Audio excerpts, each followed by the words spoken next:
Hey everyone, I'm Ian Scott Cohen, your host and personal growth coach. Welcome to the Growth Coach podcast, where each episode I share actionable strategies and insights from positive psychology, self-improvement, and performance coaching to help you overcome setbacks, set ambitious goals, and really just think and feel like the best version of yourself. My goal with each episode is to leave you feeling energized and empowered so you can get back out there and live the life you've imagined for yourself. For more growth coaching tips and strategies, follow me on Instagram at Ian Scott Cohen or visit my website, ianscottcohen.com, for more info about my coaching programs. But for now, let's sit back and dive into this episode of The Growth Coach.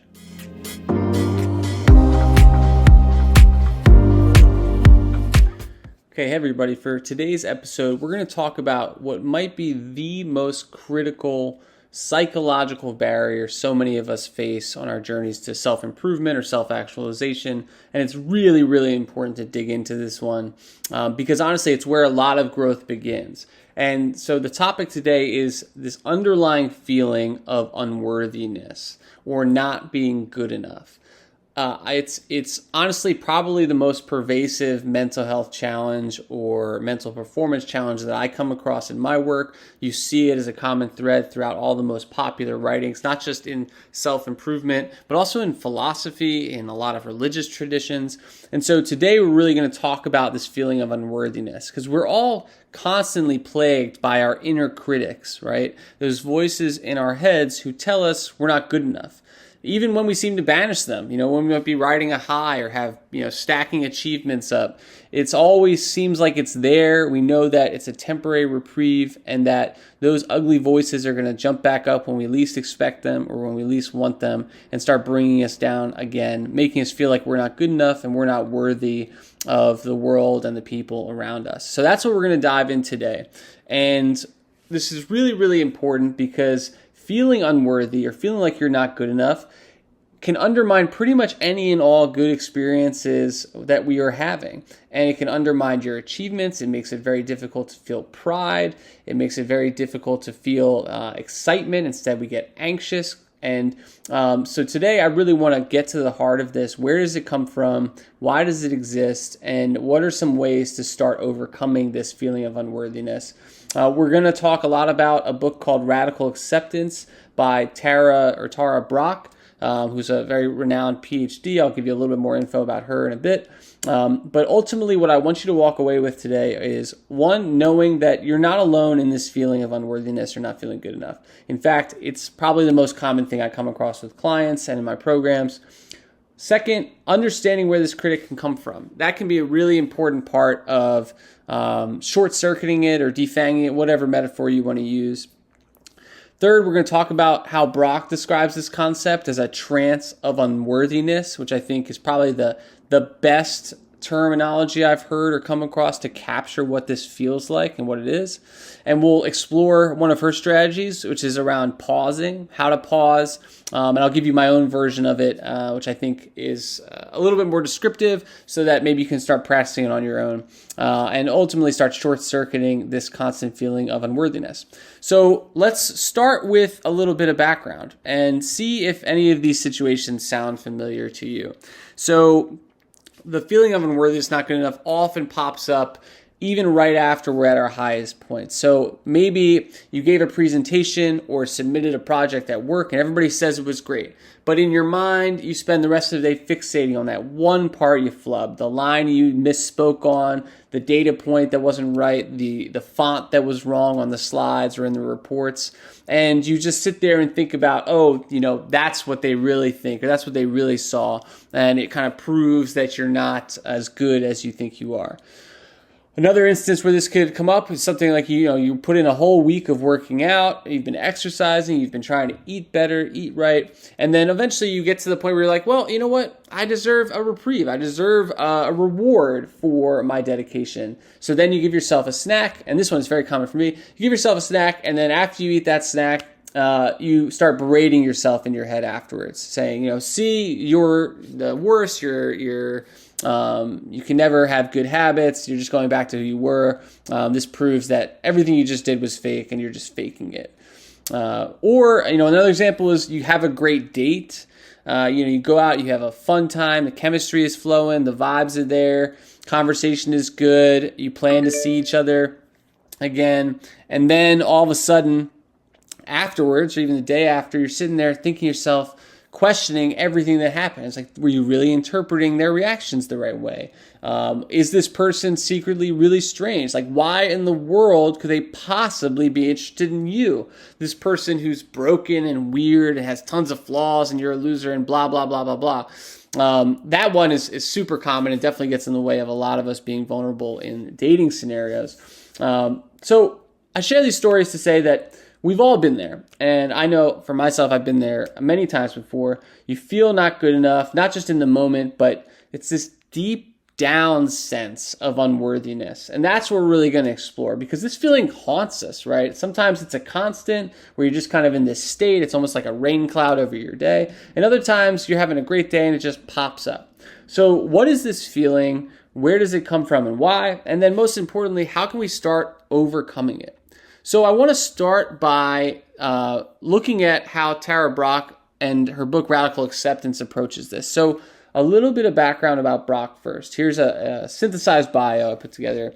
So Tara Brach is a PhD. She's a renowned meditation teacher and clinical psychologist whose work blends Western psychology with Eastern spiritual practices, particularly through the lens of mindfulness and compassion. If you ever watch a video or interview with her, you will immediately get that sort of Zen vibe. She exudes Zen energy. It's really something else.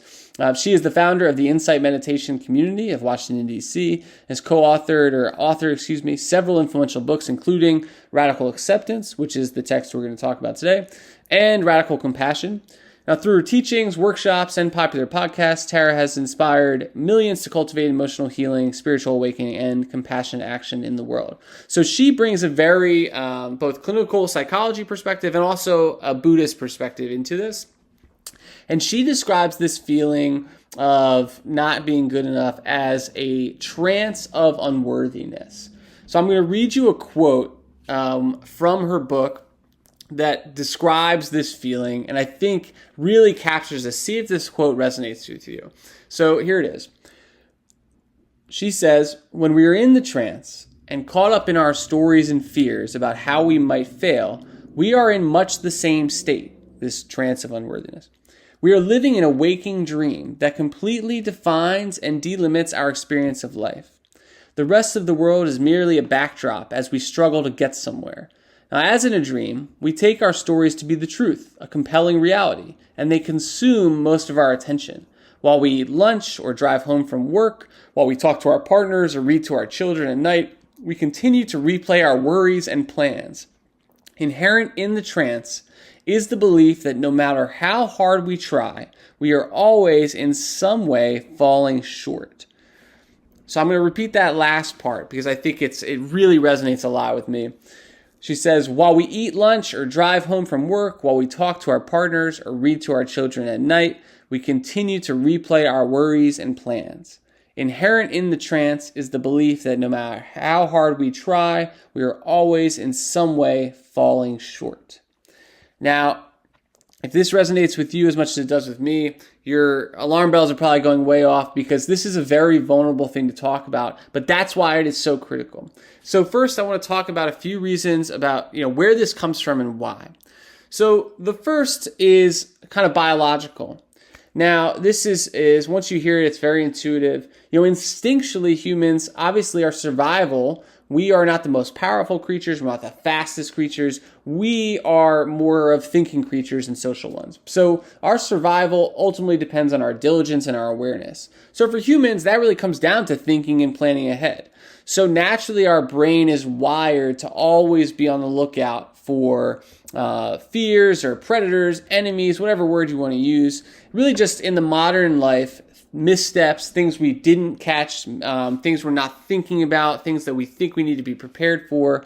And then when you add on sort of, today's consumerism to that, you just have marketing folks who kind of play off these instinctual responses. And I'll come back to that in a second. So where does this feeling of unworthiness come from? Part of it is biological. There's an instinctual part of us that is always looking out for reasons that we're unsafe or things we're doing poorly that may disrupt or interfere with our safety and security. Okay, so that one we can't do a ton about. We just need to be aware of that. The next two are really where I think this hits home, especially if in the modern day here. So when we're thinking about where this trance of unworthiness originates and really where it builds from, part of it is sociological. And this is something that Brach talks a lot about as well. She references this idea that as human beings, social creatures, we have an innate need to belong. Now, this is part of our survival instinct. We survive in groups, in communities, in families. That's how we come into the world. No one comes into the world alone. You always come from somebody else. And that unit, your family or community, is what we used to depend on and still very much depend on. And so, today what we're looking at is, you don't want to ever feel like you're a cast out or you're disconnected or you don't belong. So I'm going to read you a second quote from Brach's book that I think speaks to this part directly, this needing to belong and this need for connection that really underpins this feeling of unworthiness. So here's another quote from Brach in her book. She says, "Feeling unworthy goes hand in hand with feeling separate from others, separate from life. If we are defective, how can we possibly belong? It's a vicious cycle, right? The more deficient we feel, the more separate and vulnerable we feel. Underneath our fear of being flawed is a more primal fear," and this is the biological one I was referring to. It's a more primal fear that something is wrong with life, that something bad is going to happen. Our reaction to this fear is to feel blame, even hatred, towards whatever we consider the source of the problem, ourselves, others, even life itself. But even when we have directed our aversion outward, deep down, we still feel vulnerable. So what I love about this is that it really captures this innate fear of being separate, of being defective. And a lot of us grow up feeling that sense of defectiveness or this trance of unworthiness that we kind of just operate under. We spend our whole day walking through the reality of life, but mostly doing it in the story that's going on in our heads. So we're not actually present. We're just present in the narrative that we're discussing in our minds as we experience the day. And then at the end of the day, we recap to ourselves what happened as sort of another episode of the life of you and, why your character is still defective, still not good enough, still unworthy. And you just put this cycle on repeat.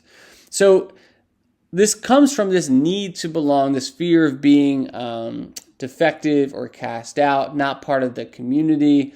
And if you think back to childhood, you can probably think of a lot of examples of this. And we actually grow up with this as sort of an underlying belief in our culture now, which brings me to the third place that this feeling of unworthiness can really originate and then be cultivated and built upon. And that's cultural. So our culture has developed, and this is how culture generally works, culture develops around our responses to our natural instincts and the different behaviors and habits and traditions that our cultures create over time in history. And so feeling unworthy is now almost an aspect, it's sort of a pillar of our Western culture at least. And it's reinforced a lot by the culture. So I'm going to run through a few examples of where this feeling of defectiveness is reinforced by culture that maybe you haven't thought of or maybe you're totally aware of, and just seeing it in this light can be helpful when thinking about it in the future. So the first one, which is a little out of left field, and that Brach mentions in her book, so that's why I want to mention it because I think it's such a great observation, is actually from religion. Now, I am not a religious person, and that's a whole nother conversation. Maybe you're not religious either, but I think we can all agree that there are foundational religious stories that are a part of our culture and we know them, right? So they're sort of part of the zeitgeist, part of the knowledge base. And whether we like it or not, as we grow up as kids, some of these get embedded in our minds pretty early. And so the story that is so fundamental to a lot of Western culture that Brach mentions as a great example of how feeling unworthy and creating this fear of being defective and cast out is immediately present. And it's obvious. It's the story of Adam and Eve. The story of Adam and Eve is something that almost every child learns, regardless of whether you're a Christian or Jewish or even one of the Judeo-Christian religions, whatever it may be.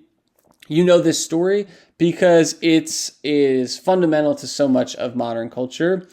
But let's look at what happens in that story, right? Adam and Eve are in this garden.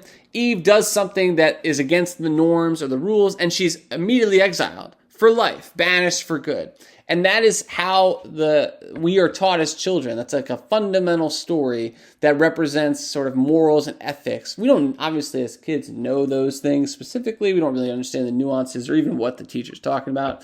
But you walk away with this image of, oh, it's horrible to be cast out, right? And if you do something wrong, you're going to be exiled and defective. And again, that plays off our instinctual need to be a part of a community. So that's more of a sort of a longer standing cultural pillar here. But other ways that this gets reinforced, this feeling that you're not good enough and that you're unworthy, we can look at schools. I used to be a teacher and I worked in education for a long time. And I've written about this and made some videos about this. Schools, the way that we evaluate students, the way that we teach kids, oftentimes it reinforces this idea that if you're not part of the group or you're not keeping up with the group, you're not good enough, right? So if your scores, your number that's supposed to represent your knowledge and skill set, if your grade is too low, maybe you get put in a different class or you get pulled out of class. God forbid. As a child, being pulled out of class can be kind of a traumatic experience, right? You're literally being physically taken from the group and placed in a different group, oftentimes by yourself or smaller. And then, of course, the kids run wild with talking about why and all these different things. And so schools, through things like that, even just through grades in general, where you inherently are going to compare yourself to one another, or if you get a 60 on a test, that's a failing grade, you're a failure, which means you are not passing like everybody else. Again, this is playing off and reinforcing this underlying feeling of unworthiness and not being good enough. In fact, I did a whole series about imposter syndrome. This is a cornerstone and probably the source of most imposter syndrome as well. Schools reinforce it, so you can see the overlap between feeling like a fraud and an imposter and feeling unworthy. There's obviously a lot those things have in common. If you're experiencing imposter syndrome a lot, definitely visit the website or my YouTube channel where we've got a whole series about imposter syndrome specifically. But getting back to this, so culturally, when we're thinking about where do the feelings of unworthiness come from, not feeling good enough, we can look at common religious stories that are fundamental to our cultural stories. Look at schools and how they evaluate us as children, how they group us, how they frame our experience and our skills and our prospects in life. You can also obviously look at things now like social media and LinkedIn. You can also look at just consumerism in general, as I kind of alluded to before. This idea that you've got on social media, you're looking at everybody else's posts. This is talked about a lot, but when you see other people's got their perfect photos on Instagram or their amazing life updates on Facebook, or they go on X or Twitter or whatever, they have a thread about their secrets to hacking their morning routine.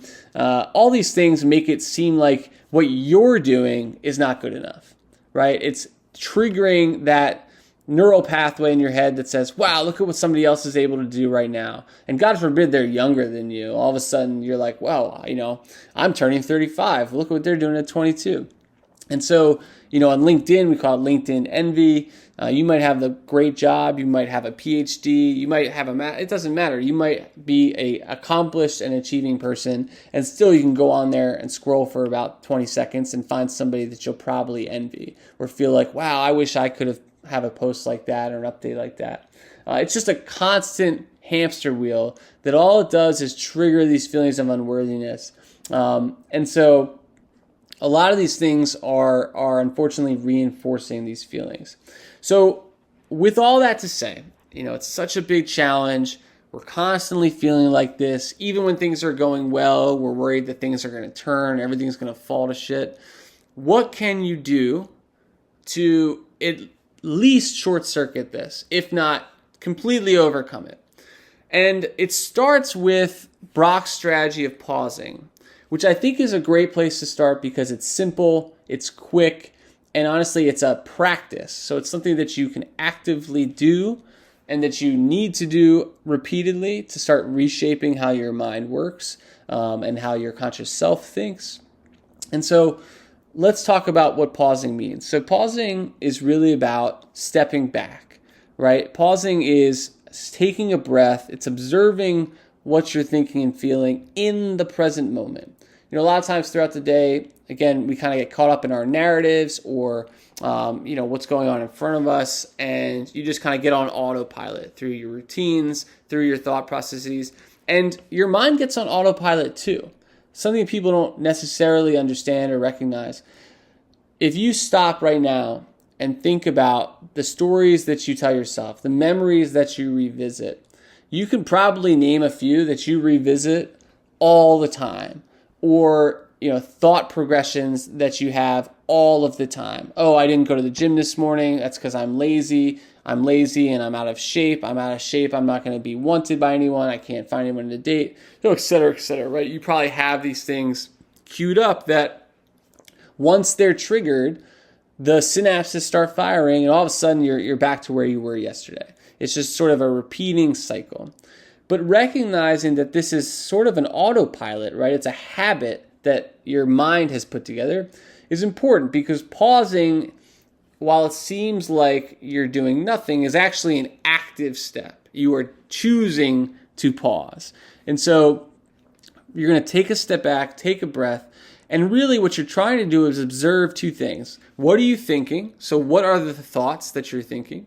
And what are you feeling?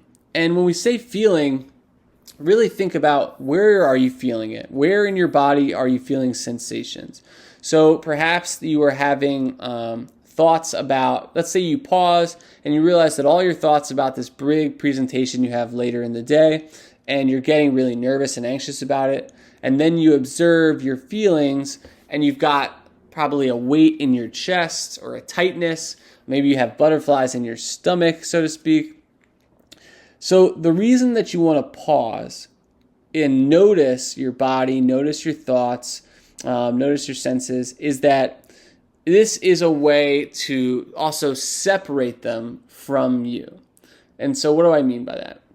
When you are, what we oftentimes don't necessarily appreciate is that the voice in our head and the feelings that we're having are separate from us internally. So the thoughts in your head, a lot of times you hear these thoughts going and going and going. It's this inner voice, right? But what you need to realize, and I'm going to do a whole podcast on this at some point, is that the voice is talking to you. You are actually the audience. You are not the voice itself. You are listening to the voice. And some people like to say that you have an observing self and a thinking self. And that's an easier way to kind of think about this maybe. So your thinking self is the one that is saying all those thoughts, gets on autopilot, questions yourself, critiques yourself. Your observing self is the one sitting there listening. It's the one who, in this instance of pausing, that's the part of your mind that you want to go to, the observing self. So you pause, you step back, and you just observe. There's no try with no judgments, no evaluations. It's literally just, let me observe what I am thinking and what I am feeling. That's it. Now, if you're hearing this, you're familiar with meditation or yoga, you probably know that pausing is really a foundational element of mindfulness. And mindfulness is just cultivating and being able to trigger this observing self, this self-aware person that can kind of sit there and understand and observe and recognize what they're thinking and what they're feeling in the moment. So it's a core principle underpinning a lot of these Eastern traditions around yoga and meditation. It's also why it's critical to Brach's approach, this idea of pausing and recognizing what is there. Now, Brach goes on to really detail what she does next, which is radical acceptance. Again, I'll probably dive deeper into that in a future podcast, but in a nutshell, what she advises is you eventually get to a place where you can pause, and then you have to be able to first get clear on what you're thinking and feeling and what the reality of the situation is. And the second piece is compassion. So clarity and compassion, to keep it concise here. Compassion for yourself. She kind of describes it as, imagine you're holding a small bird in your hands. That's how you kind of want to hold yourself, your mind, your emotions. You want to have compassion for yourself, because we know that a lot of our thoughts and feelings are on autopilot. They're not necessarily representative of who we are or what we truly believe. And plus, we can be very, very hard on ourselves because of all the reasons we've already gone through. Okay, so pausing is the strategy that we want to leave here with. So I'm going to tell you how I do this strategy. And I actually pull from some other schools of thought too for this. So it's easy to say, oh yeah, I should just pause during the day and think about what's going on, and then I'll be good to go. Obviously, it's not that simple. So here's kind of how I look at it. Because once you pause, you also have to have an idea of what to do next. Sometimes we pause and you sit in your feelings and your thoughts, and instead of disarming them, you actually get into a spiral and dive down the rabbit hole again. So instead of that, I like to add a couple additional steps. So what I'm going to, mine is like kind of a 4-step strategy. It's pausing, listening, skipping, and then returning. So I'm going to walk through each of those 4 things. And again, this is my personal strategy. You've got to figure out what works for you. But I suggest trying this because it's very easy. It's super practical. And it at least will get you started on this practice. So the first is pause, right? The actual moment of checking out of the present, or checking out of your autopilot and checking into the present moment. Now, if you're just starting out, you can either put this in your calendar. Although I know some people, your calendars are seen by other people. Maybe you don't want to have just a bunch of pauses on your calendar. But I would recommend setting aside 2 times during the day. 1 in the morning, 1 in the afternoon, or in the evening. And setting a trigger for yourself or a cue. Alarms work great. Just set an alarm for random times. The pausing, this whole cycle can literally be done in 30 seconds or less. It doesn't even have to take, it's not like a full meditation or anything. So set in a couple of alarms. And when the alarm goes off, highly recommend changing your physical location. And you don't need to walk outside. You don't need to go down the street. I'm literally saying if you're at your computer, pausing and swiveling around to face something different, or getting up and walking to the other side of the room, or walking to the bathroom, or going and sitting down in a different position. Just change your physical location, your physical spot, and that way it's a way to help trigger your pause. So once you've turned around or you've walked a few feet away, I want you then, so you've paused and taken a breath. Then you're going to listen. I'm using listen in a broad sense. This is where you really want to observe your feelings and your thoughts. So first, I always like to start with my thoughts because I'm more thinking first type of person. So what are you thinking? Just sit there and try to observe the thoughts going through your head. Maybe you're already thinking about something. Maybe you're sitting there and being like, okay, I'm trying this fucking pause thing. Like, I don't really know what I'm doing, but here I am, and my thoughts are saying this stuff to me over and over and over. That's okay. That's likely going to happen. So you sit there and you observe your thoughts, and then you observe your feeling, right? So if you have feelings in your chest or in your neck, and you want to just observe what they are. Maybe you have feelings already of anxiety or of anger or of anticipation, of excitement, nervousness, whatever it is. Try to observe where you feel it in the body, and then just start observing and feeling the other parts of your body too. Feel your toes in your shoes. Feel your back and your backside sitting down somewhere. All of those little things just help bring you into this present moment and fully experience the pause, right? So we've paused, taken a breath. We're observing what we're thinking. So what are those thoughts streaming through my head that I'm listening to? We're observing and listening to our bodies. What are we feeling? Are the thoughts triggering some sort of emotions? Are they triggering sensations in my body somewhere? If so, just observe that. Is there tension in my back? Maybe there's tightness in my chest. Maybe there's soreness in my legs from working out earlier. Whatever it is, it's really just about coming back into your body fully, which makes you more fully present and less tied to the stuff going on in your head. And here's a really important part. So we've paused. Now we're observing and listening to our bodies and our minds. What I'd really encourage you to try is to label what you're thinking and what you're feeling. And so, it might be I'm having, thoughts about my presentation later and I'm feeling anxious about it. It may be I'm having thoughts about what to have for dinner tonight and I'm, just feeling curious about what I could have. Labeling stuff, and I mean, when I say label, I don't mean in your head. I mean out loud. Label out loud. Whenever we label things out loud, it usually diffuses them. It takes pressure off. It makes them smaller than they've normally felt in our head. Our minds are expansive as anything, and they can make anything feel enormous. But when you name something out loud, it shrinks it. It diffuses it. It takes away its power a lot of times. And so especially if you're not feeling great, this is the step you need to take and try. Because I guarantee you, even just saying it will make you feel that much better, and it'll make the rest of this easier, and you'll feel better when you go back to your routine. It's also a great practice if you're in a relationship to be able to label these things, because then it'll make it easier for you to label them and discuss them with your partner when you get to that place of emotional vulnerability. Now, I want to say something about labeling. And again, we're in the middle of my sort of strategy, my version of pausing in response to these feelings of unworthiness. So we've paused, we've observed our thoughts and feelings, and now I want to label them. Label them out loud. And I know it feels weird to speak to yourself out loud. It feels really silly. But here's something I really want you to internalize. Never feel ashamed or embarrassed for supporting yourself and believing in yourself. That silly feeling isn't silliness at all. And it's not embarrassment. That is what growth feels like. It's the same feeling you get when you try anything new. You feel like you're making a fool out of yourself.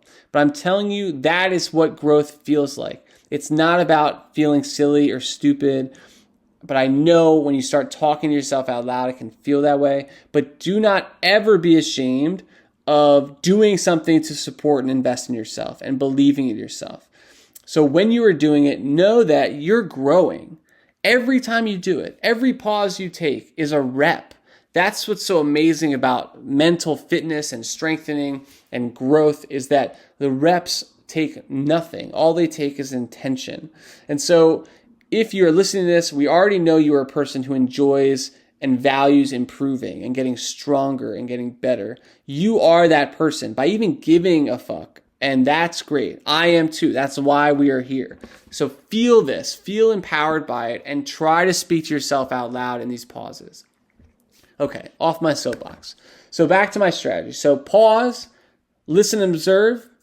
Next is, and this is the third of the fourth steps. And again, you do these in 30 seconds or less. It takes no time. I'm just taking a while to explain them. So I've paused, I've labeled my feelings as I've observed them. And now, here's how you start getting away or getting over them. So maybe you've been running around in your head in a circle about the same feelings of unworthiness. You're not good enough. You're going to fuck something up. Something's not going to go right. So here's a quick strategy. So you've labeled those thoughts and feelings. Now, and this comes from actually acceptance and commitment therapy. That's a whole other school of thought. So now what I like to do is I like to press the skip button. So oftentimes if you observe something, a feeling or a thought that's not positive or not productive, you got to figure out a way to get out of it. You do not want to sit in it necessarily. Cognitive behavioral therapy has taught a lot of us to dig into every thought and figure out where it comes from and why. That can be helpful sometimes, but in your day-to-day experiences, oftentimes you just want to get past something. Let it pass. And so letting it pass is kind of a skill that takes time to grow. So instead, I like to press the skip button. So when I'm thinking about something that's not pleasant or not relevant to the current moment or not productive, I imagine that those thoughts are just playing on a radio station in my head, right? And all I do is I imagine it in my head on a stereo, whatever, and I just press the skip button. Now, that might seem really silly and simple, but imagining it in that way and visualizing it in that way is actually a proven method to, again, help kind of diffuse and move on from what you're thinking. You can also do this with visuals. So if you have images in your head that keep popping up, what you can do is diffuse them by imagining the image or the scene in a television set and then putting the television set in a really weird setting, or throwing the TV into the ocean in your head. These things sound crazy and they sound weird, but I'm telling you, they actually do work, and there's a lot of psychology behind them. So when you've paused and then listened to what you're thinking and observing what you're feeling, then you can decide to press the skip button, say, all right, I'm going to go to a new station, think about something else, feel something else. You know your mind's got endless things that it can tell you and talk about, so there's always more stations to listen to. Or you can imagine it into a TV, throw it over the side of a balcony, whatever it is. Same thing with feelings. Observe it, think about it, and then kind of press the skip button or get up and move. Again, that's why changing locations can help change how you feel. And if that doesn't work and you're still bogged down by this thought or feeling that you have, then you can also schedule it. So maybe I'll call this skip or schedule. So this is something I really like to do, where it's like I maybe am thinking a lot about how I need to, reach out to my friends more, or I've got a problem in my family I need to deal with. If it's really bogging you down and you need to focus on what's in front of you, or you just want to focus on what's in front of you, what you can do is also you can schedule it. So say to yourself, okay, you know what? I'm gonna sit. Tomorrow at 8:30 a.m. I'm gonna think about this. I'm gonna dive into it. I'm gonna figure it out. And you can even write a little note to yourself. And you don't actually have to do that the next day. You don't have to think about it at 8:30 in the morning.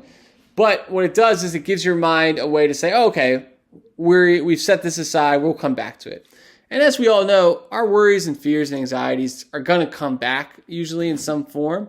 But the key is, how can you get out of it in this moment? How can you let it pass? So you can press skip on the radio station. You can schedule it for a later time. And then that leads to the final step of this little cycle. So again, this is about pausing, then listening, observing, you skip or schedule, and finally return. So you just return to the present. You check back in. Imagine yourself fully stepping back into your body and focusing on what's coming next. Get up and return to where you were sitting before, whether it's working or whatever, and go on with your day. So again, just to recap: pause, listen and observe, skip or schedule, and then return. So pause, listen, skip, return. That's how I like to do it. And when you make it through a cycle like that, make sure you give yourself some mental points, right? Because you just earned some points. You've done some reps. You've given yourself some votes towards your ideal self, and you're building a skill. It's like lifting weights. Every time you lift a weight, you're getting that much stronger.